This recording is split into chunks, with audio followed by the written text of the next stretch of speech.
선생님 지금 어디 가세요?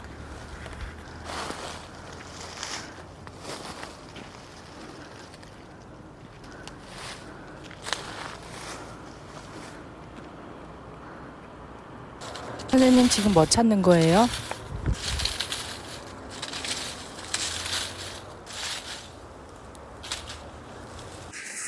오늘은 초등학교 2학년에 교과서 중에 겨울이라고 하는 교과서가 있대요. 우리 때는 교과서가 무슨 탐구생활, 자연 이런 제목으로 있었는데 요즘 아이들은 계절의 변화를 아예 교과목의 제목으로 달고 다양한 주제들을 계절로 공부해 나가는 교과서가 있다고 해서 되게 반가웠어요. 여러분은 겨울이 있다는 사실을 겨울이 있구나, 계절 속에. 그거를 언제 처음 알았어요? 여러분은 겨울이 반복되고 있네? 이쯤 되면 겨울이 오겠네? 라고 하는 것을 처음 안 게 몇 살쯤 돼요? 우리가 때를 알아간다는 것은 성장하는 것에 대단히 중요한 한 증거거든요. 나의 삶에도 겨울이 있겠네? 내 삶에 지금 겨울이 찾아왔구나. 그 겨울이라고 하는 것을 스스로 알아채면 겨울을 어떻게 살아야 할까를 준비하게 되잖아요. 그런데 삶에 겨울이 찾아왔는데 여전히 봄인 것처럼 살고 싶어하고 여름인 줄 알고 나부되면 삶이 대단히 곤경을 겪잖아요. 내 삶에 때가 어느 때인가를 아는 걸 철이 든 사람이다. 철을 안다. 때를 아는 사람이다. 그래서 그런 사람들을 철이 든 사람이라고 불러요.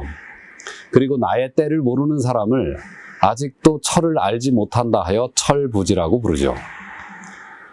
때를 알게 하는 첫 번째 과목이 봄, 여름, 가을, 겨울로 초등학교 교과목에 편성되어 있다는 것은 대단히 반가운 일이다 라고 생각을 했고요. 그래서 교과목 내용을 좀 찍어 보내주세요 라고 선생님한테 부탁했더니 제목이 겨울 탐정대의 친구 찾기라고 하는 제목이더라고요. 학생들이 겨울 탐정대가 되는 거죠. 그리고 겨울을 나고 있는 생명들은 어떻게 겨울을 나고 있을까? 친구들을 찾아 나서는 내용으로 구성되어 있었어요. 그리고 그 교과목 내용 중에 대단히 훌륭한 것 하나가 겨울 속에서 곤란을 겪고 있는 친구들을 어떻게 도울까라고 하는 생각을 키워주는 질문과 그 질문에 따른 실천 프로그램들도 함께 있어서 대단히 반가웠어요. 여러분은 지금 삶의 어느 때를 보내고 계세요? 우리가 코로나19로 온 국민이 지금 삶의 겨울을 맞고 있죠. 자영업을 하시는 분들 중에는 제가 자주 가는 가게도 손님이 거의 끊겨버렸어요. 강연을 하고 사는 저 같은 사람들은 올 내내 강연을 하기가 무척 힘들어져서 생계가 어려울 정도까지 되었죠. 제가 작업실로 쓰고 있는 이 근처 공간에 질병관리청이 있어요. 밤에 불이 꺼지질 않고 있어요. 많은 공직자들이 그 분야에 있는 공직자들이 밤을 새워가며 일하고 있는 모습을 볼 때마다 제가 마음이 되게 아팠어요. 저도 코로나19 사태로 곤경에 처했지만 그때마다 이런 생각을 했어요. 나는 임대료는 안 나가지. 나는 누군가에게 인건비를 주진 않고 삶을 살아가고 있지. 내가 자주 가는 식당의 사장님은 직원들 인건비에, 임대료에 얼마나 고충이 많을까. 나도 힘들지만 그런 분들을 생각하며 이 겨울을 저는 견디고 있는 중이에요. 대단히 의미 있죠? 아이들이 겨울이라는 시간을 처음으로 알아채게 하고 그 겨울 속에서 나 아닌 다른 생명들이 얼마나 곤란 속에 있는가를 살피게 하고 그럼으로써 아이들에게 나를 넘어 인간 보편의 문제에 눈을 뜨게 하는 첫 단추를 꿰주고 인간 보편의 문제를 넘어 생명 전체로 눈을 확장할 수 있도록 아이들을 돕는 교과서 내용 전 참 마음에 들었어요. 아이들을 위한 동영상 하나를 만들어서 선생님께 보내는 거고요. 그리고 여러분도 겨울이 어떻게 오는지 찬란하게 시작되는 봄부터 피어나는 꽃들로부터 곤충들이 움직이고 논일고 자기를 실현해 나가고 사랑을 나누고 폭풍우를 견디고 다시 시린 날들을 맞이하다가 마침내 차디찬 겨울로 들어가는 이 영상을 의미 깊게 한번 봐주셨으면 고맙겠습니다.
여러분은 아이와 어른을 어떻게 구분하세요?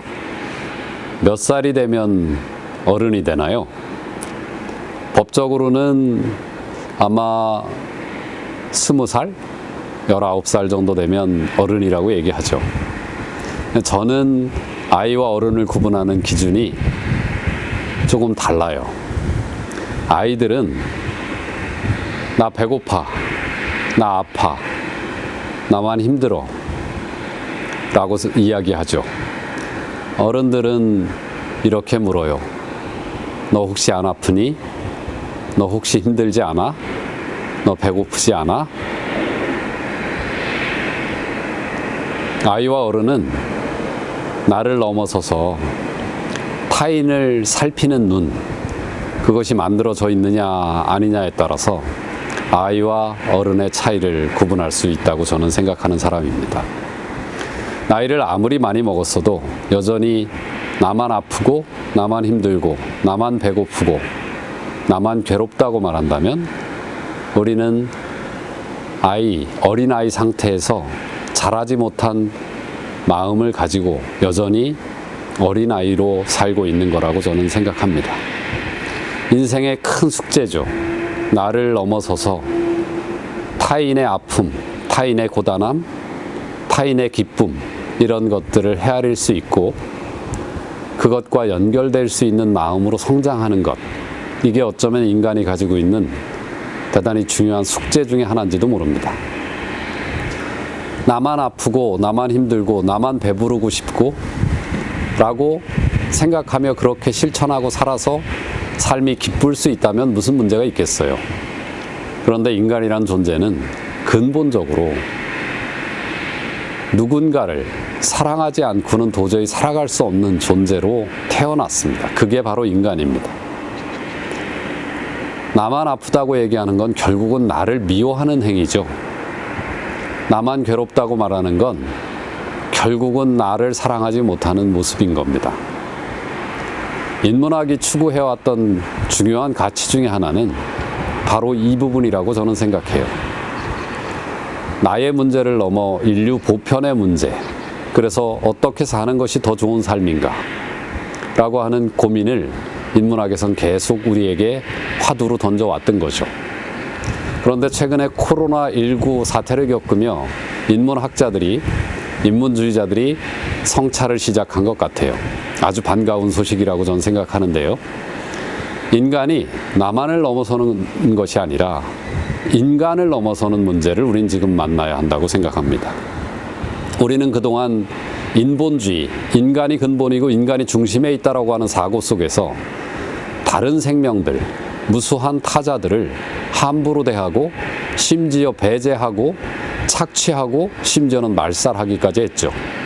아주 많은 생명들이 지구에서 멸종하고 있는 이유도 바로 인간이 인간 중심의 사고를, 인본적 사고를 지나치게 강화했기 때문입니다. 오늘 만든 동영상, 겨울탐정대의 겨울나기 어떻게 보셨어요? 아이들이 나만이 아닌 다른 생명이 건너고 있는 겨울의 그 참담함을, 그 시린 날들을 아이들이 함께 생각할 수 있도록 이 영상이 그 아이들의 마음을 조금이라도 더 크게 키워낼 수 있도록 하는 데 도움이 됐으면 참 좋겠습니다. 이 영상이 여러분에게도 작은 도움이 되셨다면 좋아요, 구독을 꼭 눌러주시고요. 구독을 누르신 뒤에 보면 오른쪽에 알람 설정이 있습니다. 그 알람 설정까지 꽉 눌러 놓으시면 제가 좀 느리지만 또 서툴지만 올리는 동영상을 여러분에게 알람으로 알려드리게 됩니다. 다음 영상에서 뵙겠습니다. 고맙습니다. 아이고, 이제 하나 끝냈다. 미안해. 괜찮았어요, 내용? 괜찮았어. 괜찮았어? 응. 아, 진짜? 인트로 영상이구나. 인트로야. 인트로가 없으니까. 한번 보자. 됐어? 네. 응, 오케이. 녹화 눌렀어? 네. 좋아. 저기서 땡기면, 앉아서 너도 땡기면 편하지 않아? 그냥 각이 같아야 돼, 현아야. 아, 각이 달라야 돼. 그러니까 카메라의 느낌이 좀 달라야 돼. 위에서 아래로 찍는 거야, 지금? 이 기둥 나와? 기둥 안 나오게. 기둥 안 나오게 그냥 사람을 타이트하게 찍어봐.